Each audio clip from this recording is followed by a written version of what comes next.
Hey, welcome back to the Ruby Tuesday. My name's Ruben, and this is my review for Netflix's new adult animation series made by Sony Pictures or Sony Animation. This is their first adult animation series in conjunction with Netflix, and we're talking about Agent Elvis. Let's jump in.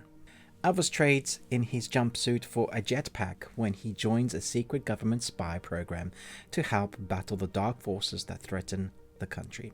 So there are 10 episodes, about 20 minutes-ish a piece. It's a contained story that has an arc about Elvis's past inside of the spy story. And that's kind of what keeps you invested in the storyline, because the storyline is all over the place, really, as Elvis begins to put himself into the shoes of a spy. He kind of was that already. He wanted more than just his singing. This is the character that they've created, this Elvis, for this show. And a little bit of trivia. Did you know Elvis was actually a spy? Well, an honorary one. He got an honorary position. So I thought this was a lot of fun, but it's way more adult than I was expecting. And even for that 15 age restriction, at least here in the UK, I thought, wow, they're pushing the boundaries. I'm guessing because of animation, you can get away with a lot more. If this was live action, it would be 18. So it kind of gives you an idea if you're watching this with younger ones, probably not for them. Serious amount of language, some nudity, a lot of violence. This animated series will appeal to Elvis fans somewhat, but more of the tongue-in-cheek adult animation series that we've had in the past, something like Diabolical in the Boys animated series. You take little bits of that and you put this in with the style that Sony Animation team has gone for, and you're in for quite a wild ride. The thing that I never knew I wanted, now I wish we had much more of, is Matthew McConaughey voicing Elvis. He does an impeccable job. In fact, I was just like, how does this work so perfectly? This just works so well. And now if you ever listen to any of Matthew McConaughey's like audiobooks or stuff that he helps you get to sleep, he has a buttery voice.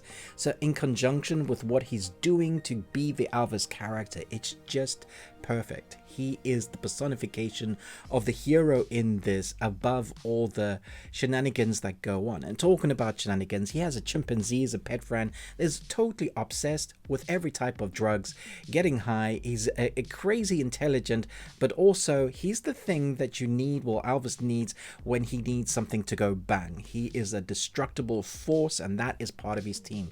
He has another best friend that's part of his team that seems to be a super genius, as well as a sort of hillbilly. That is kind of his team, and then obviously we start meeting some of the agents in this world. Every episode is kind of a contained story of the mission that they've got to go on, and that is a lot of fun. And like I mentioned, the arc is there in between, going through the main stories, those episodic nature story, the main arc about his past, coming to a fruition at the end when we do. It's a cliffhanger. But you could also end it there if that's kind of the way they wanted to end it. But I think they're hoping that they're going to get more. I certainly want to know more about the past. There are definitely questions that we need answered. But also, this series has an amazing amount of guest stars or guest people, not just from the voice work, but from like people in history that you will know around Elvis's time that were alive then. The people that are in the show will make you laugh a lot. It's definitely tongue-in-cheek, and you know, it pushes the boundaries of what is funny. Some places, depending on your sort of humor, you will find funny. If you like the violence and the gore and the swearing and all that, all kind of adult stuff, the dialogue works well because you have Elvis as this hero who is kind of the good guy, and then everybody else around him is a little bit mental. Every character has their unique traits. It's taking a character, like if you're writing or creating a character, you give them the traits and then you embellish them to make them over exuberant, over drastically funny, or over sexualized.